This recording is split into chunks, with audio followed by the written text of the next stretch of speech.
लोकसाहित्यांचा मागोवा घेणारं लोकगीतांचं सदर चांदण्यांचं खळं यातील ओव्या लोककवी अभिजित साळुंखे हे सादर करत आहेत, ते आपण ऐकूयात.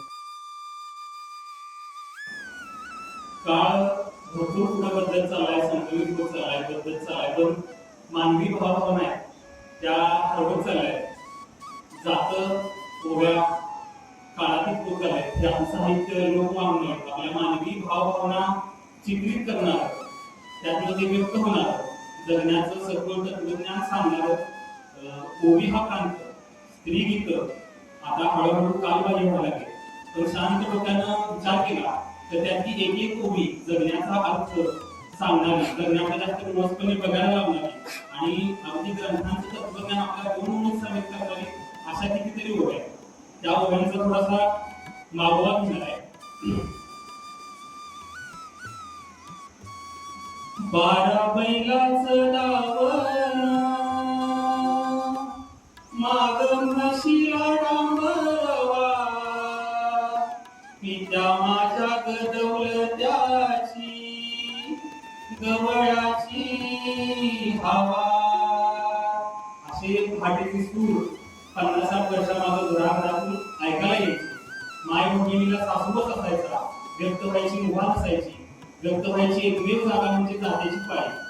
ती आपसूक सकाळ सकाळी म्हणायची, रामाच्या गपाल्या मी ग जात्याची पाळी होती, मायनी बापाची रत्नयाया ओठी. सकाळच्या पाळी मी जात्याची पाळी लोटते. का लोटते? तर तिथं आई वडिलांचा, बहीण भावांचा, नवऱ्याचा, संसार प्रपंचाचा, शेत शिवाराचा, देवांचा, जात हाताचा, आनंदाचा सगळ्या गोष्टी तिथं व्यक्त होऊ करते किंवा तिथं फक्त बोलण्याची मला मुभा आहे.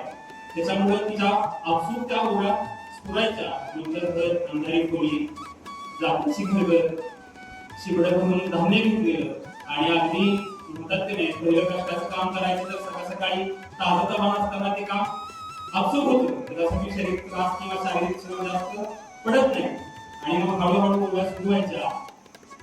जात्याला नमस्कार करून ती आपसूक म्हणायची, जात्या तुम्ही सवरा कोण्या डोंगरचा ऋषी, अनपुरल्याची गाठ मालक सोडते त्याच्या पाशी.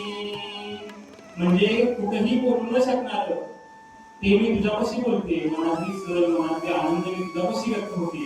काय म्हणते ती? तर जात ज्या दगडापासून बनवले तो दगड कुठेतरी डोंगरात आणला. जात्या तू विसवाला कोण्या डोंगरचा खुशी आणि भुरद्याची गाठ मारून सोडते त्याच्यापाशी. हळूहळू दळण चालू व्हायचं. जात्याच्या 2 पाळू धान्याचं भरडून निघणं, त्याचं पीठ होणं, अगदी तसंच तिचं आयुष्य सुद्धा भरडून निघालेलं. दळण दळणाऱ्या जात्याला ती तिच्या जन्माची छबी त्यात दिसलेली. कोणताही आडपडदा न ठेवता ती सगळं त्याच्याशी बोलतेली आणि ती आपसूक म्हणतेली, जात्या तू इसवरा जड नगर मला जाऊ, आणि माईच्या दुधायाचा सया बघत्यात अनुभवू.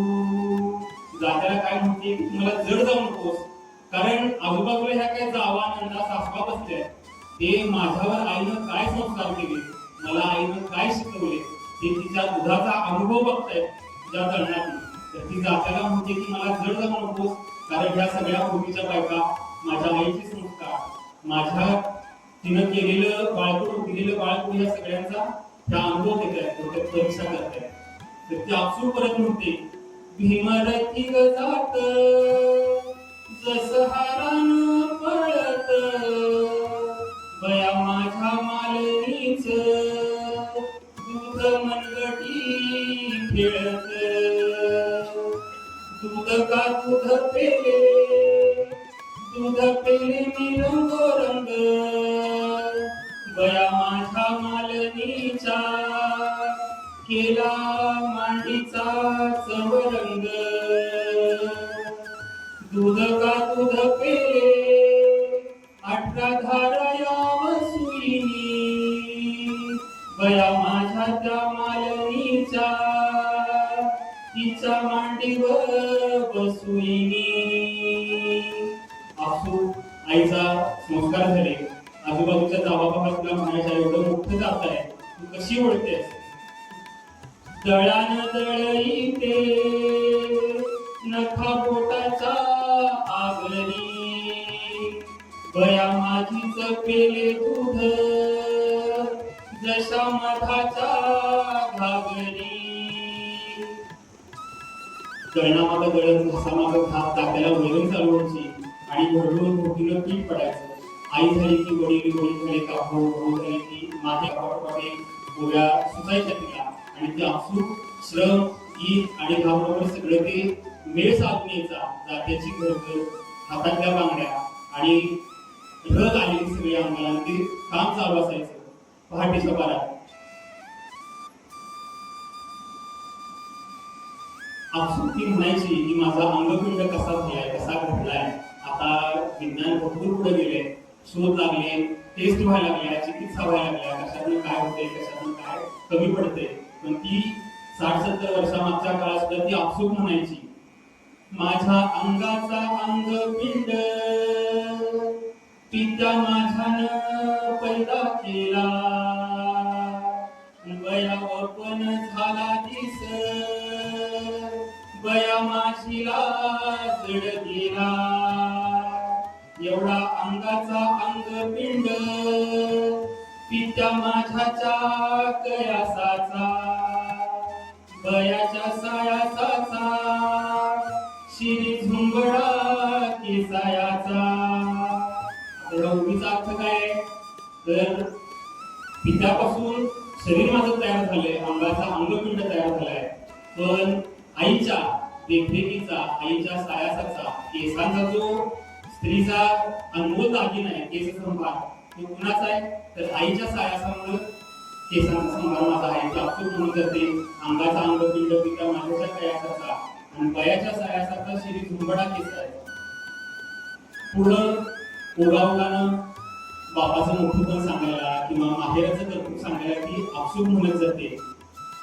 मगाशीच पहिली ओळी, 12 बैलाचं दावण मागं म्हशीला डांबरावा आणि पित्या माझ्याकडं गवळ्याची बाई हवा. म्हणजे माहेर माझं कसं आहे? तर 12 बैलांची दावण आहे आणि नुसती बैल नाही तर मागं म्हशींची सुद्धा बांधायची सोय केलेली आहे. म्हणजे 12 बैल, अर्धान बारदान, गुरण शेतवाडी, दूध, त्याचं माझं घर आहे. आता परत लग्नाचा विषय येतो आणि त्या म्हणते, जागा बघून दिल्या बागा, वतन बघून दिल्या लेखी, पित्या माझ्या दौलत्याला शाना चतुर म्हणू किती. आता लेकीचं लग्न करताना लेक आपली सुखात नांदावी, आनंदात असावी म्हणून ती काय जातात येते? तर जागा बघून बागा दिल्या आणि वतन बघून लेखी दिल्या. का लेखी दिल्या? तर त्यांचं नांदणं सफळ, संपूर्ण, सुखी, समाधानी असावं, असा त्याचा मागचा उद्देश आहे. हळूहळू आयुष्य चढत जातं, दळण संपत जातं, दळण भरत जातं आणि तिला परत आपसूक पुढच्या वयात सुटतात.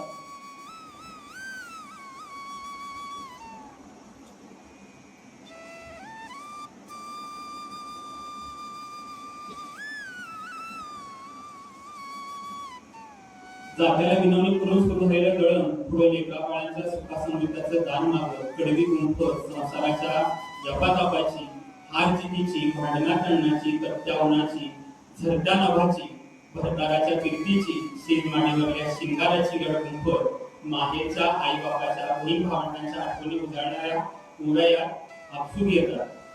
परत परत सांजेचा अंधारागत उतरणीला लागून त्या अधिक गहिऱ्या काळवंडत जातात. सरत आलेलं दळण, पाठ मांडी भरून आलेली रग, थकून निघून चाललेला हार, जणू जगण्याच्या उतरती संध्याकाळ दाटत आलेली आणि जात्याची घरघर बंद होत चालली. सुख शिवड्यातलं धान्य काळू भोगून पीठ होऊन बसलेलं, डोळ्याला अंधारी येतेली आणि अखेरच्या मर्तिकीच्या पारधा उभ्यांनी मालक आपल्या जन्माच्या दळण्याची भैरवी आळवते. पती अगोदर मरण यावं असा सर्वसाधारण बाईचा संस्कार असतो. तिच्यावर होत आलेला पिढीजात संस्कार किंवा स्त्री स्वभाव असतो किंवा हट्ट असतो की पतीच्या अगोदर आहे येण्यासह आपल्याला मरण यावं. तेव्हा ती काय म्हणते? आहे व मरणाची माझ्या भायाला लाग चाल बया माझ्या त्या मालनीनं इंद्र सभला दिल पाल आहे व मरणाची माझ्या जीवाला भारी मौज मोर चालतो माझा कांत गणागोताची माग फौज पण हे मरण सुद्धा दैवातून मिळत नाही. ही कृत्य सुद्धा उमगलेलं जाणलेलं मग ती परत आपसूक म्हणते आहे व मरायान दैवा वाचून तुक वाच गाड गाड सरगी सुटल मरण याव मला याव बंधूच्या वाड्या पुढ हावशा माझ्या बंधू सरत मायार तुझ्याकड मोकळी झाली नार सरांजळत डगरीला पाठविवाची घडी बंधू आल्या ती खबरीला गेला ग माझा जीव मला भीतीला थटवा सोन्याचं पिंपळ पान माझ्या माहेरी पाठवा. अशा उभ्या गुंफत मरणाचं दुःख लय झळ देत नाही पण त्या समृद्ध जगण्यातनं पुनर्जन्माची आस तिला लागून राहते आणि ती आपसूक म्हणते सरळ दळाईन मी ते आणखी घेणार देव काही तळाची मला पालखी येणार सरळ दळाईन माझी भरली बंदळ दारी सोन्याची तुळस तिला मोत्याची मंजुळ सरळ दळाईन नग सरल्याची साग सासर मायार दुई तासाची एक नद. किती शहाणपण आहे.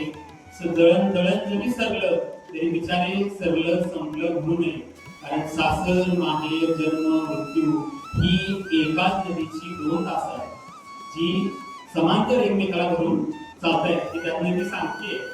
हे तत्वज्ञान हे जगण्याचं सार कुठल्याही ग्रंथात कुठल्याही शहाण्यासून त्याचं सापडणार नाही पण माझ्या आयाबायांच्याकडे सापडत होतं. शेवटची गोष्ट ती काय म्हणते सरळ दळाईन सरळ म्हणून सुटली पाटच्या बंधवाला औक मागून उठली. असं म्हणत म्हणत पाठच्या भावाला आयुष्य मागत जात्याला नमस्कार करत उठतेही ती जात्याची घरघर थांबते गळा थांबतो ओवी थांबते आयुष्य थांबतं. सरत्या उभ्यांमधून ती अधिकाधिक गंभीर होत जाते. घोगरा भरडा जड होत जाणारा स्वर डोळ्यात झालेली आसुरांची गाठी पदरानं टिकत गळत मंद होत जातं. हे तिचं हे माझं हे तुमचं हे सगळ्या स्त्रीत्वाचं नवे नवे अखेर मानव जातीचं कारुण्य भरलेल्या आयुष्याचं सरतं शेवटचं आणि अखेरचं तृप्त मरण ज्याची कसलीही भीती कसलीही चिंता काहीही तडफड नाही सगळं सोसलेलं भोगलेलं आणि परत हा फेरा नको आणि जरी आला तरी मी पुन्हा येईल या घरासाठी या नात्यापोत्यांसाठी. हे एवढं सखोल तत्वज्ञान ही कुठं बरं शिकली असेल. जन्माच्या काही अवघड बळ वाटात तुम्ही खूप शब्दात माय मालनीला कसं बरं जमलं असेल हे मला शेवटपर्यंत पडलेलं पुढं आणि न सुटलेले प्रश्न असतात. धन्यवाद.